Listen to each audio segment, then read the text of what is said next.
Well, part of being human is being asked or to talk about other people, right? People ask you things. Is that person fun? Will they share their toys? Is he a good cook? Is she good at her job? Are they a good, moral, upstanding family, right? We talk about people. We want to know because, let's be honest, even in this congregation, and we're a fairly sizable congregation. We're not the smallest, but we're not the biggest. But it's tough on a Sabbath day to get around and go talk to everyone and find out how people are doing, right? And we don't know everyone really, really, really well, right? We don't know them, right? So we talk to other people. Well, how are they doing? What are they like? Who is that person? We actually have industries built on finding out about other people, other things, other services. If you've ever heard of Angie's List, right? Well, is that guy really an honest business person? Can I trust him to come in and take care of my air conditioner? If you're looking at hiring somebody, you can go to LinkedIn and find out, well, have they been recommended for this skill? Are they good at this? Are they good at organization? Are they good at whatever it is? So you can go to LinkedIn for that. If you're saying, well, I'd really like to have some good food, and I've been striking out. Every time we've gone out, it has just been horrid. Where can I find out? You can go to Yelp, and you can find out. Or you can go to the Urban Spoon, all these different recommendation places, and find out what other people have said about the food that they've had when they were there, whether it was worth it going. If you want to buy something online, you can go to Amazon or Google Plus, and you can find out somebody reviewed the exact robe that you wanted. You thought that it looked soft and lush, and you're like, oh, but I don't know.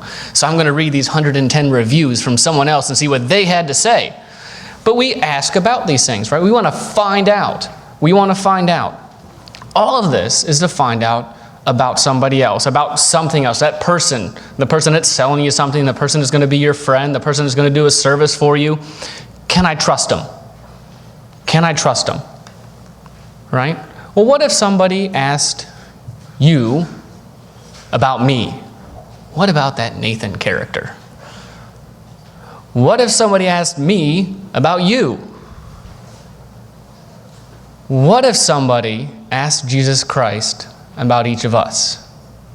What would he say? What kind of a recommendation or review would he give about us? That's what we're going to talk about today. What if somebody asked Jesus Christ about us? Would he be able to vouch for us? Because when you go online to look for reviews, when you have a potential employer calling that list of people that you say, hey, yeah, you want to talk to these people because they're going to tell you all the great stuff about me. Yes, there are like 50 people I didn't put on there that might not say the best thing, right? But these ones are the ones to talk to. These are the guys to talk to. Right? We want to know. We want that recommendation. You want to know what somebody's going to say about you. Well, can Jesus Christ vouch for us? When he's asked, what is his recommendation going to be? Does he know us well enough to actually even make a recommendation? Because that's a big thing. It's a big thing to put your name out there, put your name on the line and say, you know what? Nathan Ekama told me you're a really good air conditioning guy. Well, if that guy messes up your air conditioner, I'm just not going to listen to Nathan Ekama again. Not only does the air conditioner guy, you're not happy with him, but also the guy who gave you the recommendation for the worker, right? Putting your name out there on the line to make a recommendation is a big thing, and that's why we have industries covering so many different kinds of recommendations, so many different kinds of reviews. You really want to find out what is it all about, because I haven't had the time to really put in and do this research and find out about it and do all what safety recalls are out there, all of that sort of stuff. So today we're going to talk about, again, our relationship with Jesus Christ. And can he vouch for us? Can he make a recommendation for us? Let's turn over to Job chapter 1. Job chapter 1. Very interesting verse here. I think a lot of us, get caught up in the details of the story after this. But here you've got Job. And the start of the story is just amazing, because you have in Job chapter 1, we're going to start in verse 6. There was a day when the sons of God came to present themselves before the Lord, and Satan came among them. And the Lord said to Satan, "From where do you come?" So Satan answered to the Lord and said, "From going to and fro on the earth and from walking back and forth on it." And the Lord said to Satan, "Have you considered my servant Job?" Well, we know from the story what happens after the fact. But here God he says, "Have you considered my servant Job, that there are none like him on earth, a blameless and upright man, one who fears God and shuns evil?" Close the book. I would like that written about me. I would like to have that be the description. If somebody's going to give a recommendation, boy, I would like Jesus Christ to give that recommendation. I would like him to be able to know me well enough to say that, right? That's a pretty awesome recommendation. God says to Satan, the adversary, the guy that goes about trying to devour us like a roaring lion, he says, "Hey, this is the guy. He's upright. He's blameless. He's like no one else on the earth right now. This guy is awesome." And to be able to have that kind of a recommendation. Can Jesus Christ say that about us? Let's turn back a few books here to Genesis. Genesis chapter 6. Another individual who was, before the time of Christ. And I think sometimes we may discount those individuals before because, well, they may or may not have had the Spirit of God. It was just different before then. But they're like us. They're striving to live God's way of life. Noah had it even harder because he lived over 900 years and still had to do it for all 900 years, right? But here, Genesis chapter 6, we're going to read the description of Noah, verse 9. This is the genealogy of Noah. Noah was a just man, perfect in his generations. Noah walked with God. That's a great recommendation to have. 4 words. Noah walked with God. And to have that be what leads in to your story in the Bible, to teach other people about obedience, about humility, about a willingness to do what God says. Noah walked with God. I think that it's so easy for us to get caught up in what we do on a day-to-day basis, and we can get into study, we can get into the book that God has given us, and we're like, okay, what do I need to learn from this? What is God trying to tell me? And sometimes we forget that this is a relationship. And friendships where you're just trying to get something from the other person, whether it be understanding or wisdom or insight. What God wants to know about us too. And he wants us to be there developing that relationship so that he can give a recommendation. Because as I think most of us or many of us, whether we're a small kid who's talking about a friend and wanting to know if they got cool toys at their house, or whether you can have a sleepover, or whether or not they share toys, or you're an adult and you're trying to find out who you want your kids to go play with and who's got cool toys for your kids to play with, and different things like that. But it's all about trying to find out about people. It's all about building that relationship to the point that you can confidently say, yeah, this is a person that I know. This is a person that I can sit there and I can say, without a shadow of a doubt, whatever it is that we say. So I got a couple points here. Let's turn, as we're looking at this topic of being able to have Christ vouch for us and give a recommendation about us. Now, how can we do this? Because I think that's the important thing. Knowing that we want to, I think everybody here agrees that we would like to have said of us at the end, "Well done, good and faithful servant." The hard part is all the stuff leading up to that. So let's turn over in our Bibles to Luke chapter 18. Luke 18.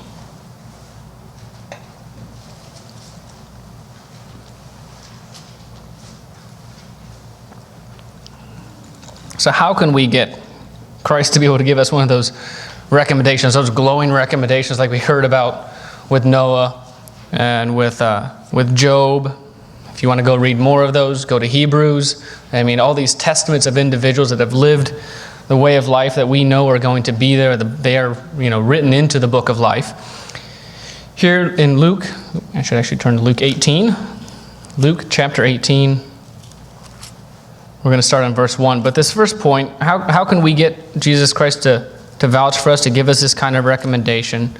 We need to be persistent, we need to be steadfast, and we need to be enduring. Luke 18, verse 1 starts off with a parable of the persistent widow. And he, Jesus, spoke a parable to them that men always ought to pray and not lose heart, saying, There was in a certain city a judge who did not fear God nor regard man. Now there was a widow in that city, and she came to him saying, Get justice for me from my adversary. And he would not for a while.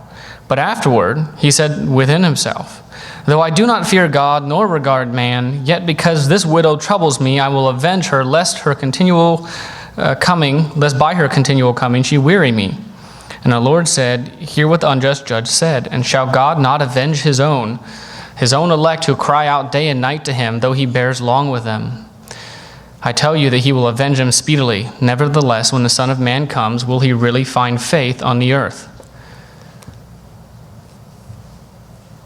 It is very simple for us to get bogged down, to get tied up in what we do, our daily routine, whatever it is. Being persistent in God's way of life, being steadfast in that, being enduring, as we read in Revelation, he who endures to the end in living this way of life should be, the second, you endure, you're steadfast in this way of life. You're persistent in this way of life, like the widow was. You know what? There's a lot of garbage that happens around us that we're exposed to, whether it's at work, whether it's with family, whether it's with whatever the case is. There's a lot of stuff that's out there that can bog us down. And when we look at this widow, the judge that she was trying to talk to, where she was trying to have justice given, wasn't coming. But she was persistent. So it doesn't matter if life is unfair, which, here's a great parable for parents. Life's unfair. Guess what? Yes, the widow, it was unfair, but she persisted in doing what was right, what she needed to do, and in the end was rewarded for it. We need to be persistent. We need to be steadfast. We need to be enduring and living God's way of life, because if we're not doing that, we're not starting to build that foundation of a relationship with Him that allows Jesus Christ to get to know us so that He can vouch for us. The second point, we need to be humble, we need to be repentant, and we need to be meek. Be humble, be repentant, and be meek. We're going to turn all the way down to Luke chapter 18, verse 9. The parable of the Pharisee and the tax collector. And he spoke this parable, he again, Jesus Christ, spoke this parable to some who trusted in themselves that they were righteous and despised others. 2 men went up to the temple to pray, one a Pharisee, the other a tax collector. The Pharisee stood and prayed thus with himself, God, I thank you that I am not like other men, extortioners, unjust, adulterers, or even as this tax collector. I fast twice a week. I give tithes of all that I possess. He's listing off what he does and why it's so great, why he is so great. And the tax collector, standing afar off, would not so much as raise his eyes to heaven, but beat his breast, saying, God, be merciful to me, a sinner. I tell you, this man went down to his house justified rather than the other. For everyone who exalts himself will be humbled, and he who humbles himself will be exalted. Again, we have a very special understanding. We have a very special calling. Every morning when we wake up and we know that God has a plan, and we know that when we go out the door into our car on the way to work or on the way to school or whatever it is that we're doing, taking care of kids at home, we know that the vision that has been given to us, shared with us through His Spirit, through those who have gone before us, gives us hope. It gives us a different perspective. I don't think that in my lifetime I've lived through a summer that has been as nuts on an international news front as this one has. It's just been crazy. Everything has fallen apart. And it's so easy to sit there and say, well, why would you ever want to bring a child into this world? Why would I want to continue in this world? It's all just going, where in a handbasket, right? Everything's just going downhill. But God gives us peace. He gives us calm in the middle of the storm that's around us. And when we rely on our own devices, it's very simple for us to sit there and say, well, God, thank you for making me who I am. Thank you for thank you for just making me so much better than everyone else, because I would not want to be like them. You can take it, and the piece of bread, the pancake, the sandwich, it's got two sides. You can flip it over. That's not a saying, I just made that up. But every coin, there you go, it's the coin. Every coin has two sides. But we can rely on our own devices, or we can rely on God and realize that it's not because of anything great that we did. It's not because we're, oh, look at me, the tithes I gave, or the fasting that I've done, that I've let everybody know about. It's an attitude. It's an attitude of humility, as we saw here with the tax collector. Going down to verse 15. Then they also brought infants to him that he might touch them. But when the disciples saw it, they rebuked him. But Jesus called them to him and said, "Let the little children come to me, and do not forbid them, for of such is the kingdom of God. Assuredly I say to you, whoever does not receive the kingdom of God as a little child will by no means enter it." Adding to humility, that willingness to follow, the meekness that it takes. Little kids, they rely on you. Big kids, they rely on you, But you care for them. It's a lifelong investment. It's an opportunity to be able to develop a relationship with an individual like God does with us as our Father, as our parent, to care, to extend blessings. And when we realize the position that we actually have in our relationship with God, that it's not something that of our own volition, of our own ability we've gotten to, and we instead take the humble, meek role, then we have the opportunity to really start having that relationship with Him. Because when you look at the individual, the Pharisee, we've all talked to brick walls before, I think. We've all talked to individuals that you're like, yeah, this just is... You're either casting pearls before swine, or you just realize it's just not going to go anywhere. Why am I having this discussion? We don't want to be that guy, that girl, that person with God, where He's like, I'm trying to tell you, and we think we've got it. We think we're set, when really we don't. So we want to be humble, we want to be repentant, and we want to be meek. A third point, we want to be focused, be faithful, and be willing to sacrifice. We want to be focused, be faithful, and be willing to sacrifice. Now, these are all things that we're talking about as we want to build that relationship. We want to build that rapport with Jesus Christ, so that when the time comes, we have the opportunity to stand there and He can give a recommendation. He can vouch for us, for our character, for who we are, for what we do, for how we think, for the decisions that we make. Right? So we want to be focused, be faithful, and willing to sacrifice. Let's turn all the way down to Luke chapter 18, verse 18. I wanted to make it really difficult to find all the scriptures for you guys today. Luke 18, verse 18. Now a certain ruler asked him, saying, "Good teacher, what shall I do to inherit eternal life?" And Jesus said to him, "Why do you call me good? No one is good but one, that is God. You know the commandments. Do not commit adultery, do not murder, do not steal, do not bear false witness, honor your father and mother." And the young man cuts in and he says, "All these things, I've done it. I've done it since I was a kid, from my youth." And so when Jesus heard these things, He said to him, "You still lack one thing. Sell all that you have and distribute to the poor, and you will have treasure in heaven, and come, follow me." But when he heard this, he became very sorrowful, for he was very rich. It's very easy for us, again, we live in a very affluent society. We can look and compare ourselves to others and say, well, really I'm not that affluent. But we are. We're very blessed. We've been reaping the promises to Abraham in this country, and we got a lot of possibility. But this man, just doing the law, keeping the commandments, keeping what God has commanded us to do. Again, that's trying to think of a scripture. That is our, that's kind of like the least we can do. The scripture's not coming to my mind right now, but that's our duty. We should at least do that. But there's more.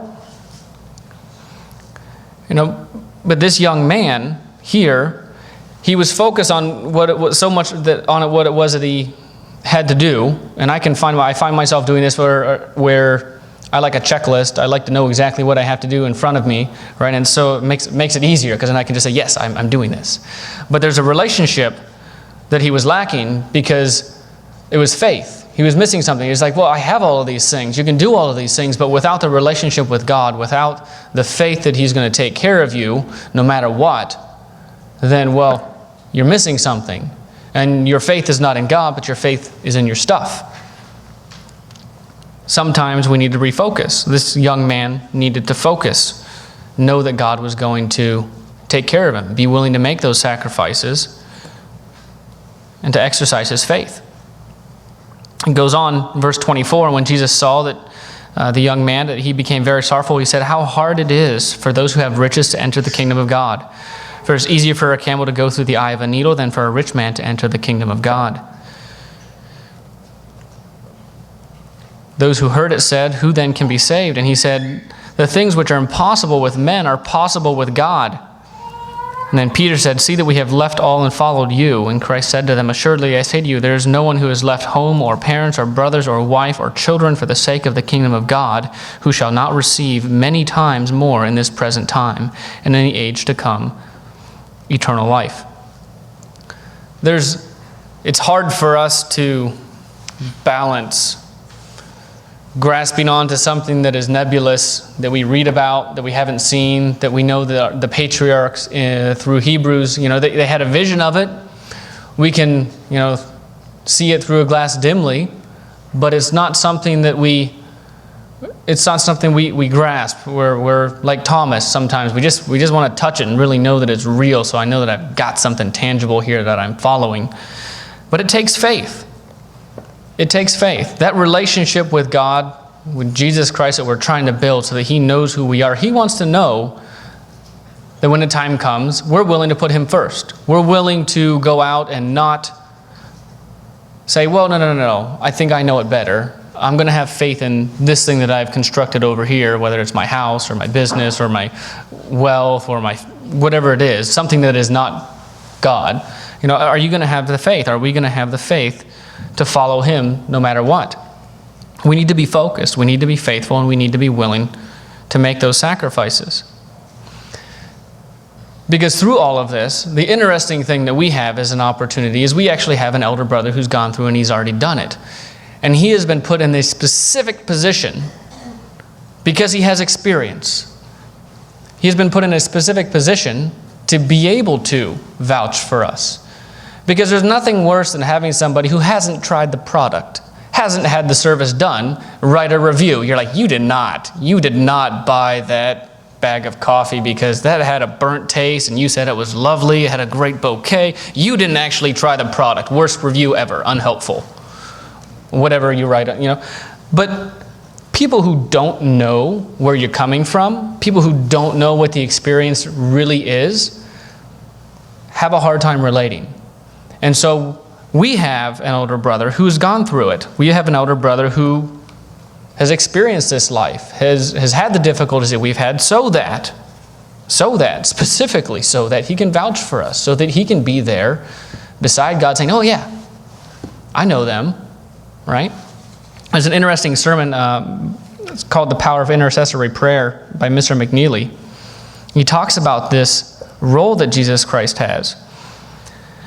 He says, we're told in 1 John 2:1, my little children, these things I write to you so that you may not sin. And if anyone sins, we have an advocate with the Father, Jesus Christ the righteous. We have that advocate. We have him there. That is what he does. And so Christ here is shown to be an advocate for those who sin. An advocate is one who stands up for, pleads the cause for another person in a case. And sometimes, if we will have a witness in our defense, if we get into a type of criminal or civil trial, someone can vouch for our character, vouch for our whereabouts, and that person becomes an advocate for us in a court. Christ holds that duty and that responsibility. And he goes on and he references the book of Hebrews, where Jesus Christ is there. He's there as our high priest. That is the duty that he does for us, to be able to be there saying, yeah, no, I went through that. I divested myself of the glory. I came as a man. I went through all of this stuff so that I could come over here and say, wait, I've been there. I understand. It's tough. It's difficult. You stumble sometimes. I recognize what they're going through, and as a result, I can be an expert reviewer. I can vouch for them. But we have to do those things that we talked about earlier to build that relationship with God and with Jesus Christ so that He can actually say something. He can actually know us well enough that He can give a recommendation. As we start to wind down here, let's turn over to James chapter 4.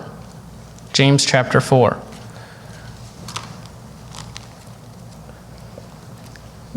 It's very difficult to get a review from someone you haven't talked to for a while, someone you haven't kept in contact with, someone you've never really talked to or spent time with. If they don't actually know you, it's very difficult to have them vouch for you. It's very difficult for somebody to say, oh yeah, stand-up guy. I met him once 10 years ago. Not a very powerful recommendation, right? Not a very strong one.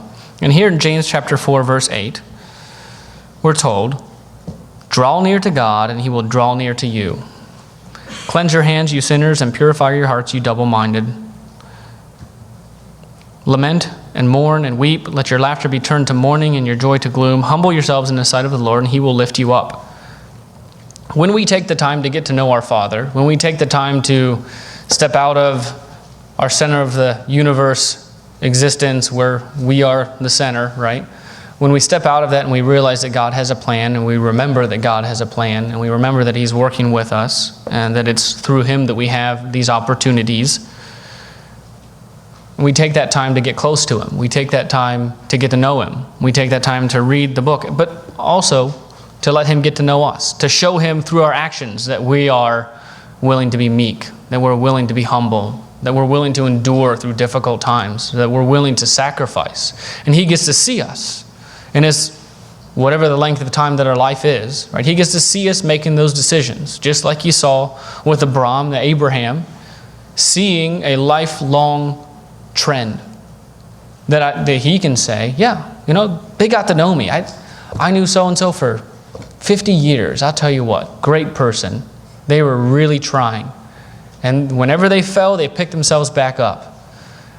We want to draw near to Him. Let's turn over to Matthew chapter 10. Matthew chapter 10.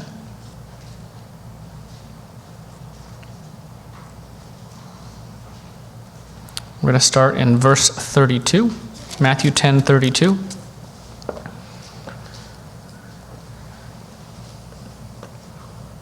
Not many people that I know like to be disowned by someone they think they're close to, right? It kind of hurts. There are practices actually in certain cultures of shunning where you cut yourself off from somebody. You just deny them, right? And here, in verse 32, it says, therefore whoever confesses me, this is Christ speaking, therefore whoever confesses me before men, I will also confess before my Father in heaven. That's awesome. That's exciting. But whoever denies me before men, verse 33, him I will also deny before my Father who is in heaven. It's a two-way street. We have to have a relationship with Him. We have to be seeking to have a relationship with Him. We have to talk to Him.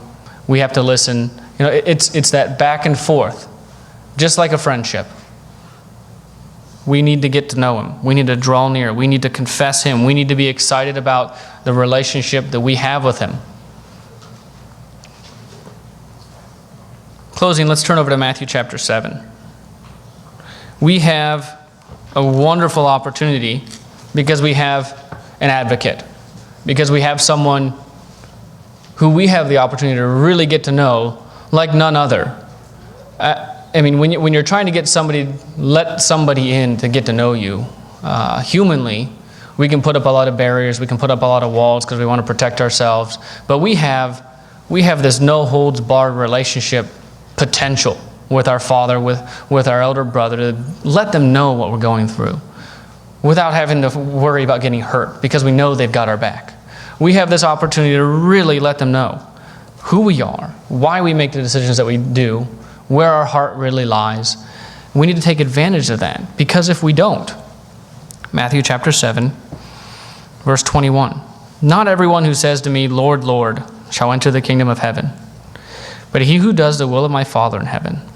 Many will say to me in that day, Lord, Lord, have we not prophesied in your name, cast out demons in your name, and done many wonders in your name? And I will declare to them, I never knew you. I don't know who you are. We didn't have a relationship. You didn't come talk to me. You didn't share. We didn't develop that. You know, I was living this way of life. This is where I was going. And I saw you, you tried it for a little bit. You went off over here. You weren't willing to sacrifice. You weren't willing to endure. You weren't willing to be humble and meek. We're just on two different paths. I don't know who you are. Depart from me, you who practice lawlessness. None of us want to hear that. None of us want to hear that. And so we want to take the opportunity to get to know him. We want to take the opportunity to bare our souls and our hearts to him so that he knows who we are. And we do that. We do that through living a life of making those decisions, the things that we talked about, being persistent and steadfast and enduring in his way of life, being humble, repentant, and meek, and being focused, faithful, and willing to sacrifice. Because when the time comes, we want to make sure that Christ can vouch for us.